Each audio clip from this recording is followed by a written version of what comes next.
everyone, it's Moose, and thank you so much for joining me back here.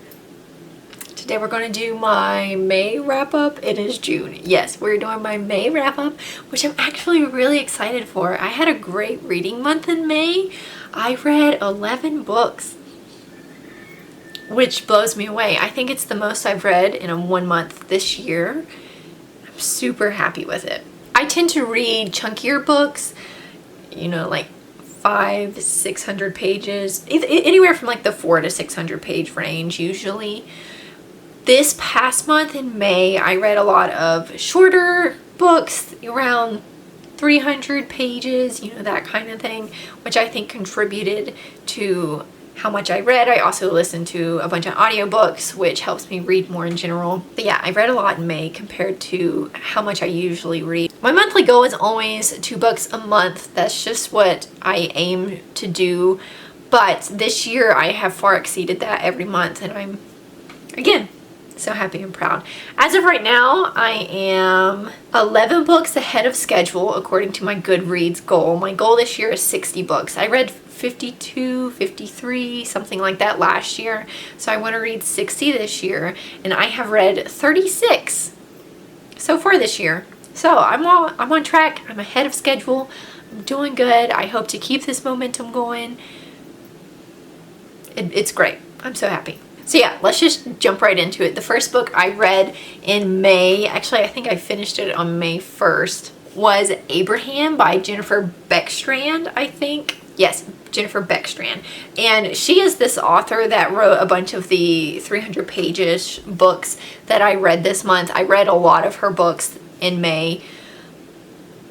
I just was on a kick. So I read Abraham and Andrew. So Andrew is actually the first book in the, I think it's called like the Peanut Butter Brothers or something like that. I think it's going to be a trilogy because it's about 3 different brothers, and they have 2 younger brothers. These 3 older brothers have 2 younger brothers who want them to move out because they are being forced to live in the basement while their brothers have rooms upstairs. And so these 2 young twins who are like 8-9 years old, depending on which book you're reading, want their brothers' rooms. So they're trying to get them married off so they can move upstairs. Again, I read these out of order. I read Abraham first, and then I read Andrew. Andrew is technically the first one. Abraham's the second one, and then the next one, I think is called Austin, hasn't come out yet. I think it comes out in 2022. These are Amish romances, and a lot of the books that I will talk about for May were Amish romances.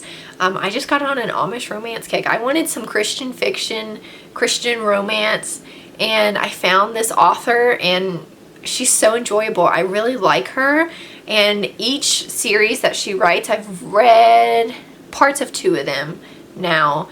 There's humor in them that it's so fun to read, honestly, and they go by so quickly. So again, with these 2, the younger brothers, the twins, offer that humor and kind of lighthearted element to the stories.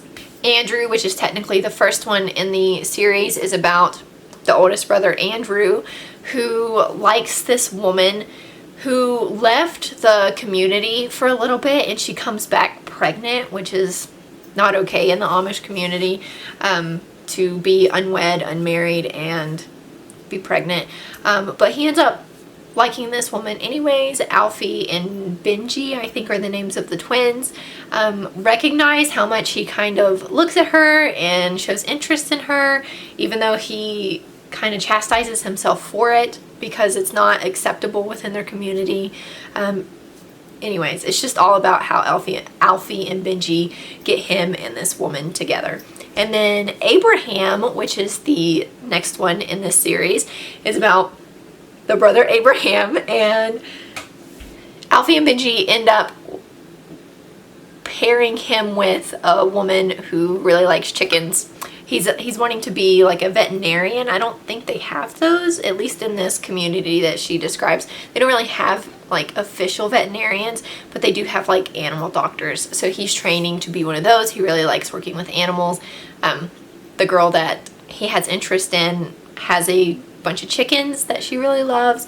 Alfie and Benji notice this, notice that Abraham is interested in this girl who has never really shown any interest in him, but they live close together, they're neighbors, so they find out a way to get them together. So those were the first 2 books I read in May. Again, they're part of a trilogy that has not been complete yet, but really enjoyable. Alfie and Benji are so delightful. They're funny characters. Then I also read, how many books in this series? 4 books in Jennifer Beckstrand's Huckleberry Hill series.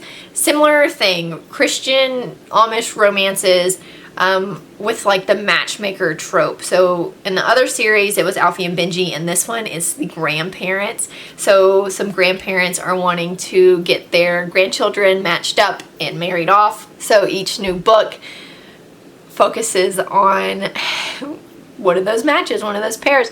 The first book is called Huckleberry Hill, and in this one, it's been a while, I read these at the beginning of May. In this one, the girl, that I can't remember her name, is brought to Huckleberry Hill as kind of like a helper for the grandparents because they're getting older, and that's pretty much always their excuse, is they're getting older and they need help at the farm.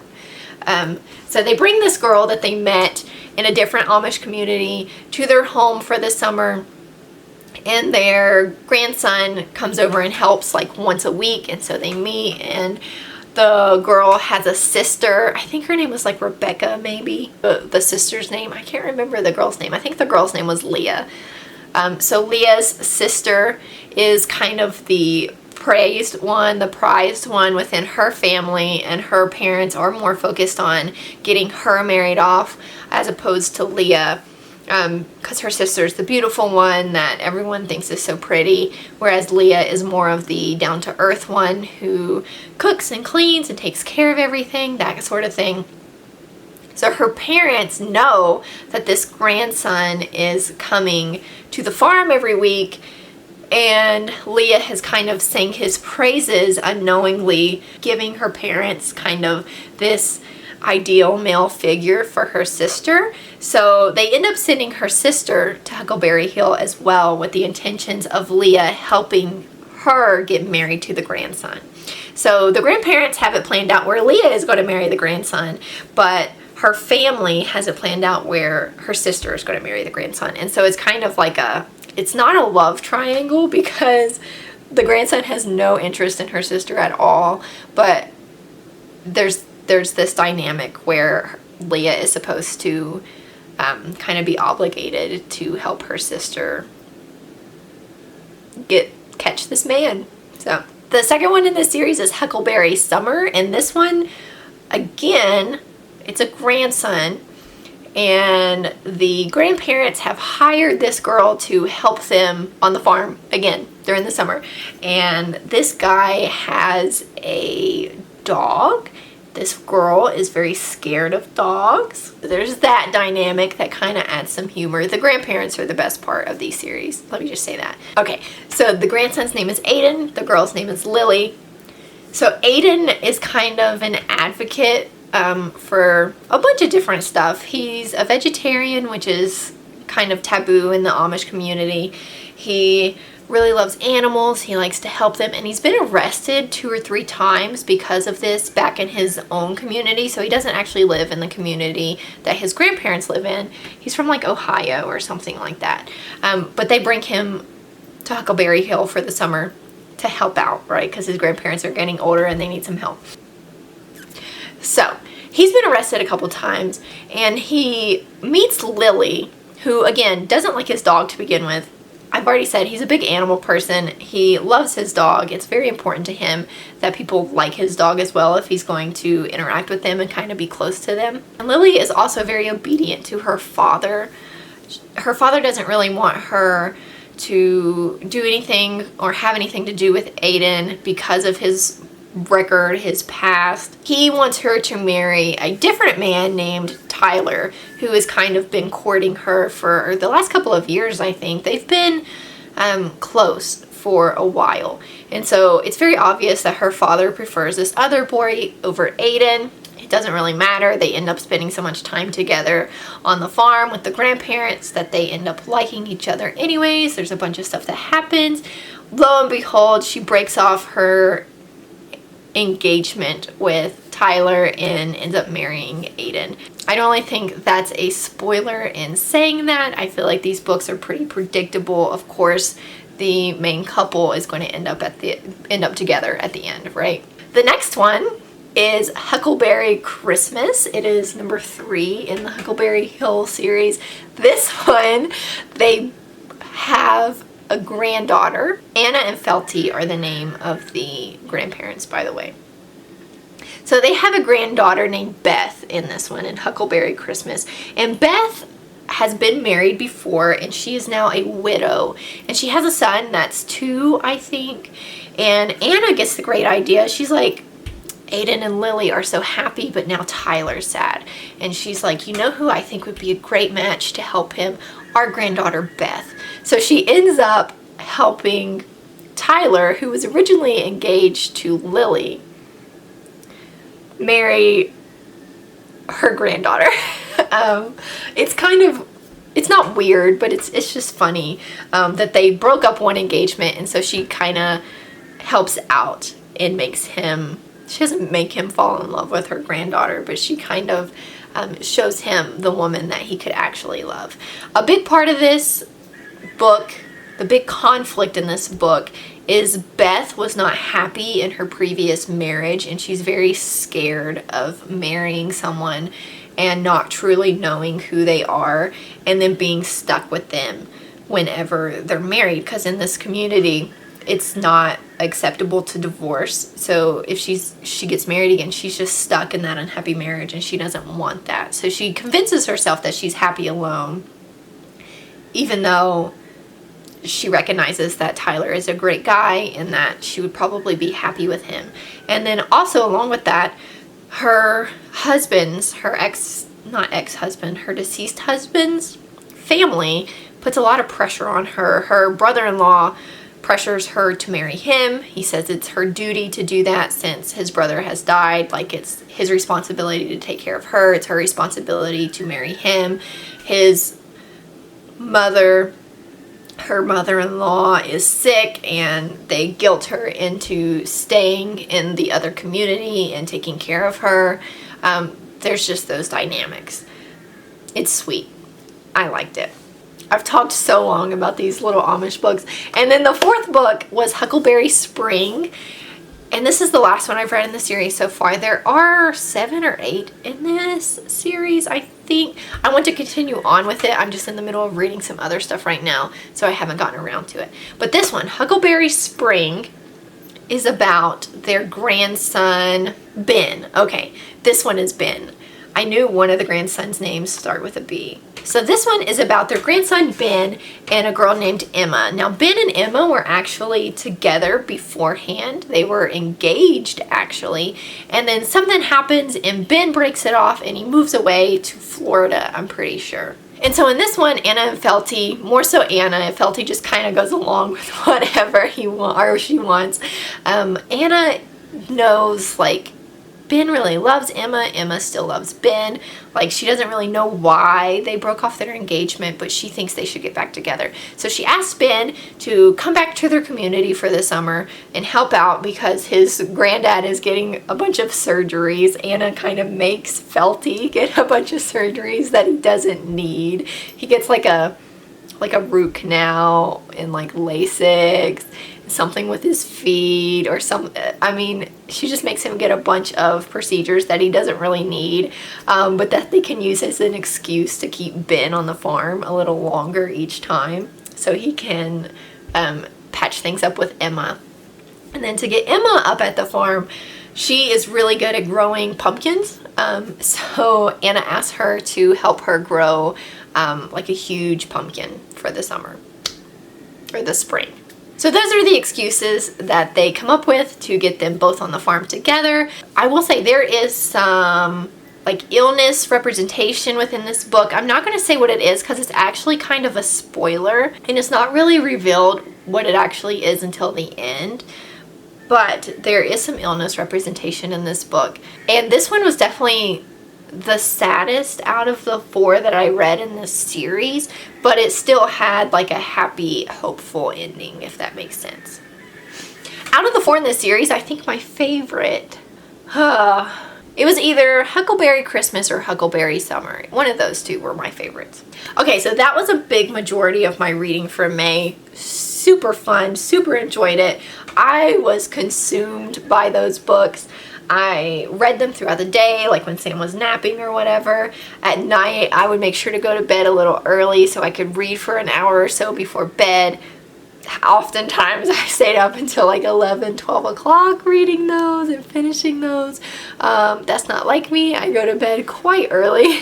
So yeah, they were a lot of fun. If you like Amish romances, if you like Christian romance, and you're looking for a more lighthearted matchmaker trope, funny series, or just author in general, definitely check her out. Moving on, because like I say, I did read a decent amount in May. I reread A Court of Frost and Starlight by Sarah J. Maas. I reread the original trilogy last month, in April, I think. I think I reread them in April, sometime recent. So I need to continue on with it. So I reread this one. I will say I enjoyed it more this time, I think, than the first time I read it. But I really just reread this one so I could get to A Court of Silver Flames. This one is all about Nesta.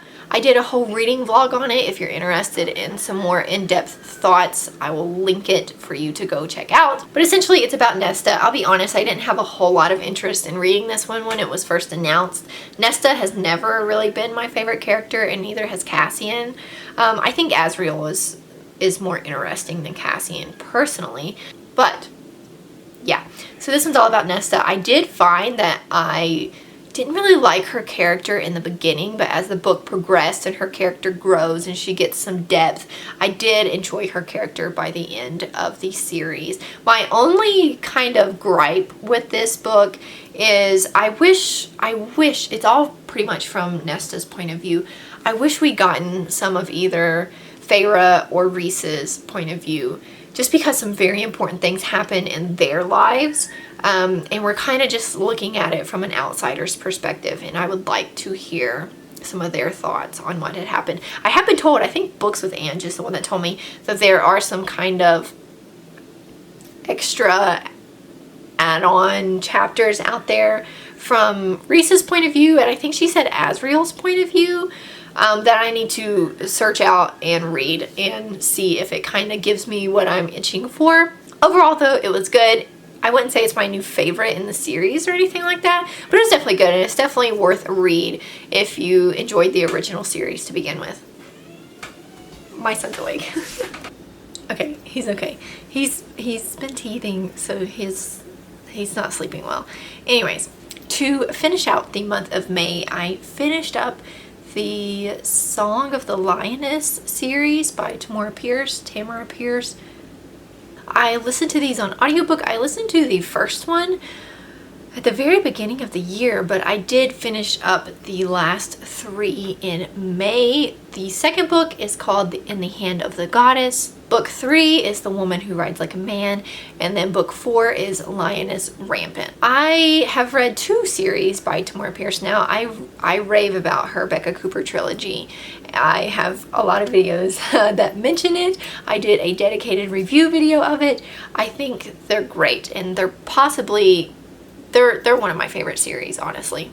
So I rave about those. And since this was also by the same author, I do kind of see some similar just things across the series that I wanted to point out. First of all, one of the characters in the Song of the Lioness series is actually a descendant of Becca Cooper. In the Song of the Lioness, we have a character named George Cooper, who is rogue of the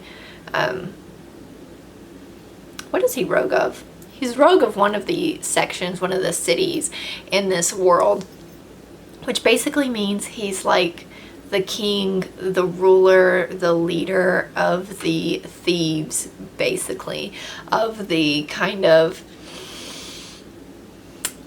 not lower members of society, but just the people who don't really follow the law. He's the leader of those people, which is kind of ironic because Becca was one of the great provost guard She's basically one of the greatest policemen. And I think in the Becca Cooper trilogy, it actually ends with kind of a mention of George, and his mom kind of makes that comment when he tells her he's going to be the new rogue. She's like, how are you going to be the new rogue when your ancestor was one of the greatest guards that the city has seen? And it's just kind of ironic. But George is a very lovable character throughout the series. I don't think he is as prominent in the first one, but he definitely becomes more prominent as the series progresses. Just like the Becca Cooper trilogy, this series kind of starts out more middle grade and progressively gets more YA as it goes on. In the first one, I didn't read in May, but in the first one, our main character, Alana, pretends to be a boy because she really wants to be a knight. And so she binds her breasts, she changes her name to Alan, and she goes to be a knight. The second one, I think, is when she actually becomes a knight. There's like a time gap between the first one and the second one. So in the second one, she's a lot older than she was in the first one. She has experienced more life. She is really starting to kind of wrestle with what she wants out of life. She's always kind of been afraid of love. And so the second one really focuses on that fear of love, being loved, loving others, both in a romantic way and just in general. She knows that love can kind of open you up to vulnerability, and she doesn't really want that. And I will say that this fear, this theme of kind of learning to love, that arc kind of follows throughout the last 3 books, but is really focused on in the second one, when she actually becomes a knight. And the third one, Alana is a knight, and she kind of branches out from the community she was a part of. She ends up doing something that she just needs some time to reflect on personally, and so she kind of leaves the stronghold. I don't know what it's called. She leaves the place that she basically grew up in. She leaves behind all of those people, all of those men who now have found out that she's actually a woman. So she kind of has to process that. My son's awake again, I think. No, he just rolled over. He's right here. Like right here, so maybe I'm talking too loud. Anyways, she has to process that. She has to kind of think through, who does she love? Does she even want to love? Does she want to get married one day? Like all of this stuff. So she goes to be with one of the, I think they're called the Bazir, but basically just like, in my head I pictured them as like desert people. They're not really within the city limits. They live out on their own. They have their own laws. They have their own tribes, that kind of stuff. So she goes to be with them. She ends up becoming a shaman and kind of actually really becoming like an influential figure within their society. So the third book focuses on that and her kind of processing just a bunch of stuff going on in her life. Book 4, I thought, tied up everything fairly nicely. Spoiler alert, she figures out the love thing. She figures out who she should love, which is pretty much the biggest thing in the third one, because there are about 3 different potential love mates for her throughout the series. She figures out which one she wants to be with. This one really focuses on kind of the extension of the journey she started in book 3. In the book 4, she's after this like crystal gem type thing that kind of has powers to help the kingdom in which it's held, for good or for bad. So if there's an evil ruler, he can use it for his evil purposes. She of course wants it, one, to prove, hey, just because I'm a woman knight does not mean I'm not a real knight. Like I'm able to do the same things that a man can do. She wants it for that reason, but she also just wants to bring that honor and that glory back to her kingdom, which she ends up doing. The things that she was really struggling with accepting from book 2 are resolved in this one as well. Apart from the love thing, some other things that she was struggling with. Overall, the series was just a lot of fun. I didn't like it as much as Becca Cooper. I think these were written first, though I think Becca Cooper came later. So if you're looking for a very female-dominated series but in a good way, like a strong female character who kind of wrestles with being a strong female character in a man's world, but slowly comes to accept it and embrace it and be proud of it. This is a great series. It's a fantasy series. There's magic, there's fighting. She's a knight, of course there's fighting. There's a little bit of romance. Again, it's not descriptive at all. She keeps it pretty PG. But there are those romantic elements to it. If you read Becca Cooper and you liked Pounce, the cat, he also makes an appearance in these books. I think they're great, especially, I don't know, I think they're great. Again, not my favorite, but I definitely do not regret reading them. And I think they were really good as audiobooks. They're very quick reads. The narrator did great. I listened to them on Libby, if you have Libby. So there we go. Those are the 11 books that I read in May. I feel like this video is going to be a lot longer than I am used to a wrap-up video being. I kind of went into more detail than I anticipated going into for each of the books, especially the Amish romance books. But that's okay. They were a big part of my reading in May, so I felt like I needed to describe them a little bit. Overall, I was very pleased with May. June, today is June 3rd, I'm pretty sure, is off to a little slower of a start. I'm currently reading a heftier book, a chunkier book, that's like 1,200 pages on an ebook format. I'm reading The Fires of Vengeance, which is the second book to The Rage of Dragons. So it's taken me a little longer to get through, and I am home in West Virginia, and so I've been spending a lot of time with family while we've been here, so I haven't had as much time to read, but that's okay. I still have high hopes for June. Yeah, that's what I read in May. Let me know down below what you read in May. If you've done a wrap-up video, let me know. I'll come check it out. I'm always anxious to hear what you guys have read. Let me know if you've read any of these. Let me know if you agreed with me. If you disagreed with me, that's okay. I'd like to know why you disagree with me. Otherwise, thank you guys so much for watching this video. If you liked it, be sure to subscribe down below and leave a comment. You guys are awesome. I am so thankful for you. And we'll be back here, not here next time. We'll probably be back at my own home next time, but we'll be back here on my channel next time. See ya!